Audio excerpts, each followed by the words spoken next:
the school for just over a year, and I can honestly say I really enjoy my job. I love being a head teacher of this fantastic place. We are a single form entry school, which means that we have one class in each year group from reception right through to year 6 before children go off to secondary school. Now, what that means is that children are incredibly well known, and well known not just by the teaching staff, but by the support staff, by the cleaning staff, by the staff who work in catering. Your child will be completely and utterly known and understood, because we've only got a small number of children in the school. We have 196 at the moment, and the main message here is that all are welcome. Now, we're a Catholic school, and sometimes being a Catholic school, that can be slightly misunderstood. So let's just deal with a few of those misunderstandings and potential myths. As a Catholic school, we do keep Christ at the centre of everything that we do, and we seek to be examples to each other of how he behaved and how he acted. Now, what that means is, in our assemblies, in our lessons, we do take the time to reflect and pray together. Sometimes, as you can see in the picture here, we attend Mass at our parish church, and unfortunately we've even been able to attend Mass at our parish church during different lockdown periods that we've had. We're not able to do that at the moment, but that is a feature of what we would normally do. Now, some people think and believe that you have to be a Catholic to come to a Catholic school, and you have to be a Catholic to work in a Catholic school. That's not quite true. You do not need to be a practicing Catholic to apply to a Catholic school, but all that we ask is that you walk with us in the faith that we have. At the moment, about 51% of children who come to school come from Catholic backgrounds. So you can do the maths as well as I can. That means just under half of our 196 children come from backgrounds of different faiths or no faith at all. And our message there is that, like I said before, all are welcome, and we really look forward to receiving applications from all backgrounds, not just families from the Catholic faith. Let's talk a little bit, shall we, about what our vision is for your children if you decide to send them to the school that I'm talking about, Our Lady of Lourdes in Rottingdean. We've got a motto, and our motto is live, love and learn. We are a tight-knit family school. We spend a lot of time, as you'll imagine, being together in school, and what we're looking to become is a dynamic, inclusive school that's rooted in those Catholic values with a real grounding in respect for all people. And that for us is about respectful behaviours to each other, not just in terms of teachers and children, but children and children. A safe place of successful, enjoyable and challenging learning. And at no time probably has that live, love and learn motto been seen better, actually, than in what we've experienced during the last 9 months. The way that the community has come together to support each other during the COVID-19 pandemic is a real eye-opener in terms of what live, love and learn actually looks like. For example, we've opened up food banks from our school to support some families within our community.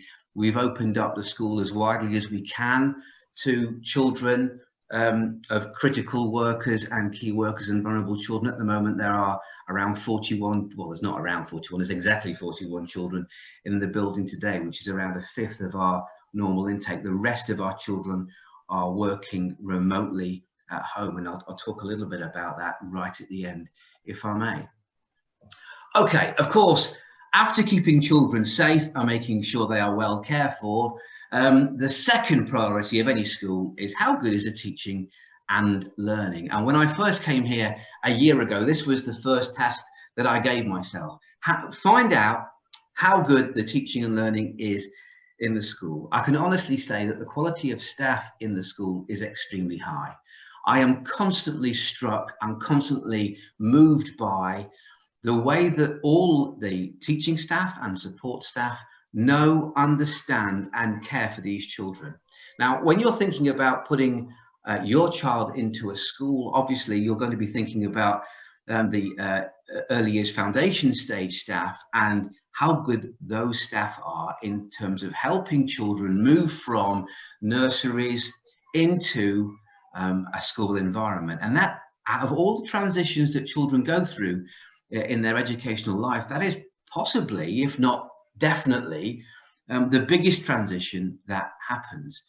The EYFS team are phenomenal, and I've done this presentation a few times now, and I keep thinking, is phenomenal the right word? Is that a slice of exaggeration? I can honestly tell you that it's not. The team of people, so that would include the reception teacher, Pia Anscombe. We have a nursery nurse. We have INAs and TAs working within that area. Their focus is basically to make sure that children transition into early years foundation stage reception class in the smoothest possible way. The contact that they have with parents is superb. The progress that those children make is absolutely incredible at the moment. I mean, forgive me, governors, you don't know this, but our recent, before we went into lockdown, we were looking at phonics assessments. 90% of children, 90% of children in reception at Christmas were at the right stage in terms of age-related expectations for phonics or above that. And that's considering they're coming into school at the youngest age and during an international pandemic, which is going to add a whole load of considerations that we never even thought we'd be thinking about. My classroom, my office is right next door to reception, and I can tell you that lessons in there are exciting, vibrant, and supportive. Children's behaviour, this is another thing that I reflect on as a parent myself. What's the behaviour of other children like, and how often does the behaviour of other children stop my child's learning? It doesn't here, and long may that be the case. Children, not just in reception, but all the way through the school, supported by their parents, of course, are really, really, really geared up to making sure that they are working hard and behaving in ways that not only doesn't stop other people, but doesn't stop their own learning as well. And that's a massive point for any school to be able to talk about. And although there are constant pressures on budgets, we've taken the decision as a leadership team and as a governing body to make sure that we don't pare back on additional support, adult support in classes, which is one of the reasons I think why that progress in reception is currently, or was before Christmas, looking so healthy. Okay, so I've talked a little bit about how we teach. Let me tell you a little bit about what we teach. Again, there are increasing pressures on school budgets, and what that means in some cases is that the curriculum, that's the subjects that children learn when they're at school, can be narrowed down. We don't think that's a particularly way we want to go with our school. I'm in favour of a broad creative curriculum, and I'm supported by the governors and the staff in that outlook. What that means is that we can expect children to have lessons in phonics, learning to read, writing, maths, and of course, as a Catholic school, we keep religious studies as one of our core subjects, and children will spend 10% of their time thinking about religious studies, not just an understanding of the Catholic faith, but an understanding of all faiths. And we build on that to offer a broader curriculum. So that would include computing and science and art and design, history, geography, and French. But one of the things that we can offer is specialist teaching in sport and specialist teaching in music. One of the things that I am really interested in is making sure that our children leave Our Ladies being not just secondary ready, but life ready. And that for me means making sure that they have a healthy lifestyle. And for me, that means they have a dabble and try and learn a musical instrument. So by the time children leave Our Ladies, they will have learnt the recorder. Apologies in advance for that. They may be practicing their recorder at home and the ukulele. So I think that's a good thing that they can be doing. And children, our children really enjoy that. Now, we also have an outside learning environment where younger children make use of the pond area and woodland area to supplement their lessons indoors. In fact, even during our current lockdown, children in reception year 1 and 2 spend the afternoons outside in the woodland area, getting messy and learning outside, which we greatly enjoy, as do they, although it does have an impact on the laundry at home, I'm afraid to say. So let me talk a little bit about early years. The focus here, as I've said before, is that children develop their confidence and skills primarily through play. This is going to be the foundation for not just the rest of their primary education, but the rest of their lifelong education. And our vision and our ethos is to make early years and their primary years the happiest years of a child's life and an adult's life. I want children to be in their mid-20s thinking about how great and how well they remember their earliest years at school. I've said a little bit already about the team that we have here, and the team is very well established. I'm very fortunate that staff turnover at Our Lady's is very, very small, and the vast majority of teachers have been here for a while. Not least is Miss Anscombe, who's been and worked in EYFS for 14 years. And I know as a parent, if I was, as I did, put my child into my local school, one of the things I was looking at is, okay, so how often has the teacher been in this class before? What's her experience or his experience like? Well, Miss Anscombe has done a reception class 14 years over and over and over again, constantly being creative, constantly thinking about how to make her lessons better. And if I can just give you one small slice of that, Miss Anscombe this morning was on her hands and knees in this classroom that you see in front of you here, painting footprints on the floor so that when the children came in, they would be able to do some inquiry-based learning around the fact that the Gruffalo had come in during the night. And this is not just a single occasion for one particular lesson. This is something that is constantly happening. And bear in mind as well, of course, that some of those children will be working remotely. So Miss Anscombe's planning there is taking into account not just children in the building, but children at home. One parent said to me prior to Christmas that when they were choosing a school, there was no better place than here because of Miss Anscombe, and I've passed that back to her. She's very, very, very pleased, although very, very modest with it, as you'll appreciate. Just to give you a clearer view of the early years classroom, this is the early years classroom that we have, the reception room, which is next door. There is one of the prerequisites of early years classrooms is it needs to be what's called free flow from inside to outside, so that basis of play can continue. And you'll see in a moment when I go on to the next slide how that works for us. These are the areas to enhance the learning of all of our children, but especially those in reception and moving up into year 1 and 2. The picture at the top left here, where we have this conservatory area, this is Miss Anscombe's classroom here, and there is free flow into the conservatory area where there is role play activities set up.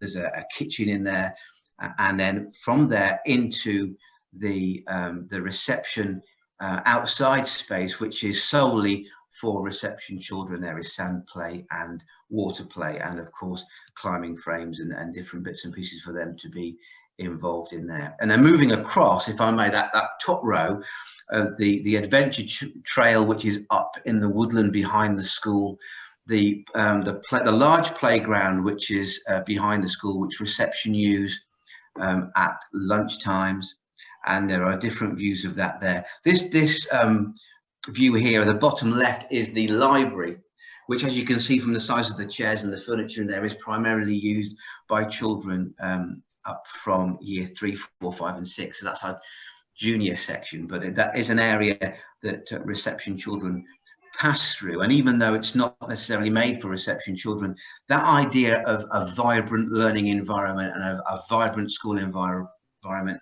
can be seen there. Okay, let's talk a little bit about special educational needs and disabilities and the provision for children with wider needs. One of the things that I've been greatly blessed with is not only an amazing team in reception, but also a fantastic individual educational needs coordinator who, I've been in education for 20 years, and she's the best Senko that I've worked with in that time. What we look to do is to have early intervention from reception. We look to build relationships with you, and as part of a Catholic school, we believe that that partnership between school, home and parish is fundamental to the progress and the well-being and the happiness of children. There is wider support available for children and families. Even in lockdown situations, we've managed to keep those things going virtually.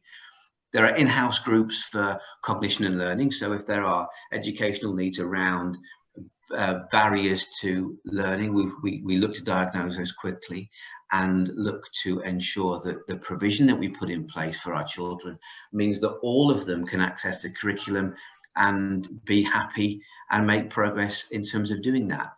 One of the things that our school does very well, I think, and if you were to talk to existing parents, I think they would support this viewpoint, is this idea of nurture.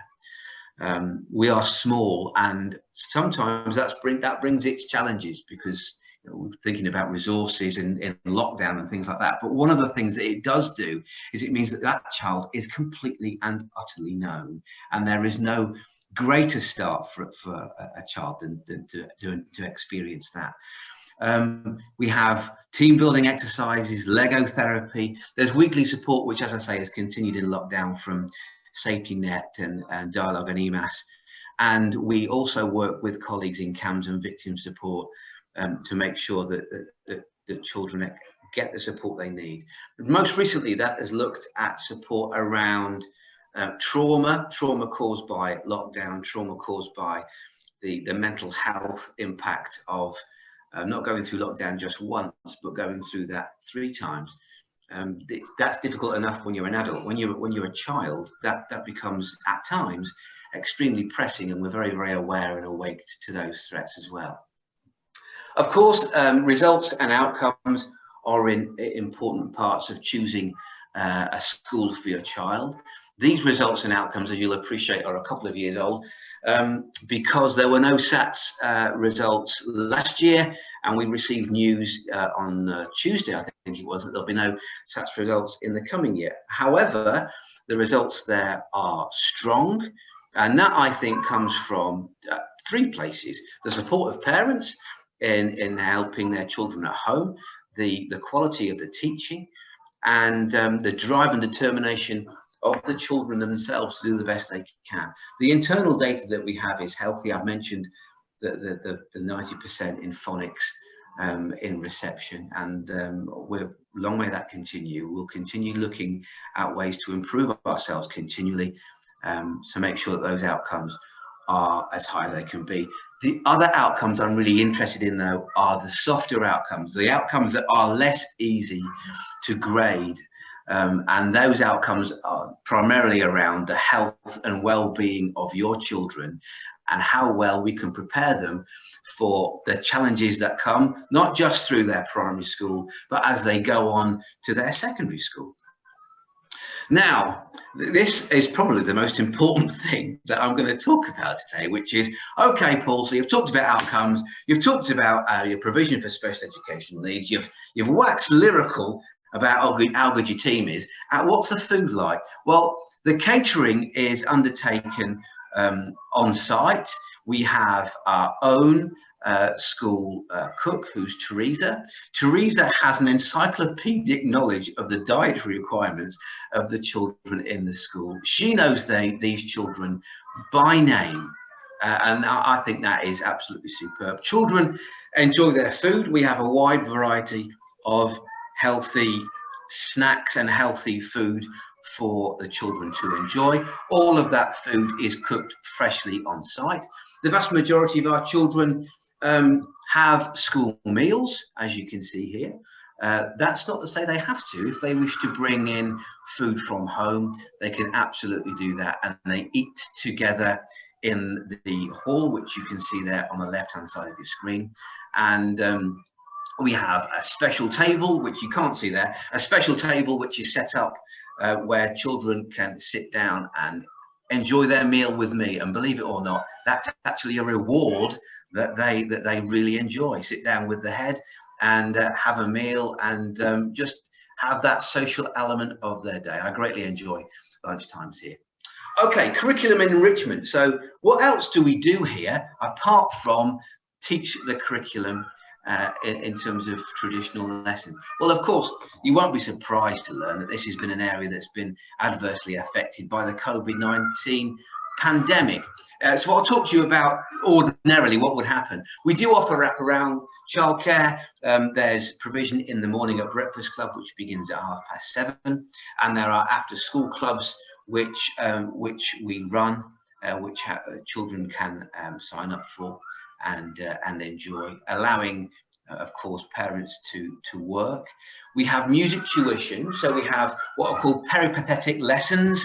So we have brass lessons, piano lessons, guitar lessons going on from Brighton and Hove. We have very active sporting partnerships, which again has been impacted on by COVID-19, but we at Our Ladies are looking forward to those continuing and restarting, not least of which because we're very successful in our sporting partnerships. And just outside my door there's a trophy cabinet which is groaning under the weight of different cups that the children have won, and we look forward to starting those sporting partnerships as soon as we can. In year 5 and 6 there are residential trips. Ordinarily they take place after SATs, so that would notionally be May and June time. We weren't able to run that last year, but we look forward to be able to do that in the future. And of course, one of the things that we're really interested in is the enrichment opportunities with local secondary schools. We've got links with Long Hill just around the corner. We've got links with Backer, who are part of our Dean's Partnership of Schools. And of course, we have links with probably the most significant secondary for us is Cardinal Newman, where the vast majority of our year 6 children go to continue with their secondary education. And those enrichment opportunities are primarily around sport and technology and science, because as you'll appreciate that those schools have greater resources in those areas, and it's also great for the children to be able to transition into those schools as they will probably be going there when they leave year 6.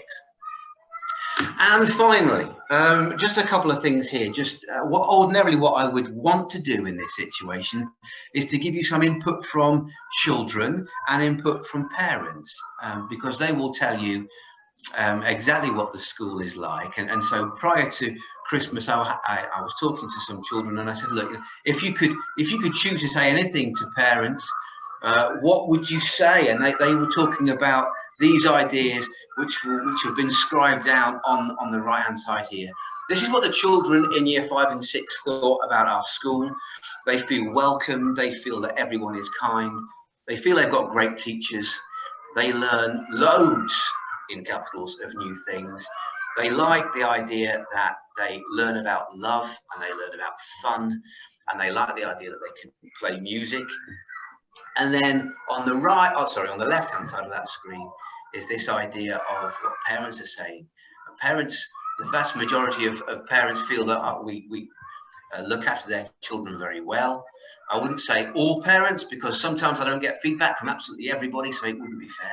But the vast majority of parents, all the parents who feedback to me, say their children feel very well cared for at our school. We put the needs of the students first, and that these children settle in really well. Here's another one. Gaia absolutely loves attending reception. She goes, listen to this, she goes into school happy in the morning, and when she comes out, she's even happier. I would take that, and she adores her teacher, and again, she couldn't be happier. And I said that I would also give you some feedback. This is fresh off the press. This piece of feedback came to me last night via Facebook. You'll be aware that the Secretary of State has asked schools who are not happy with the remote education to go to Ofsted.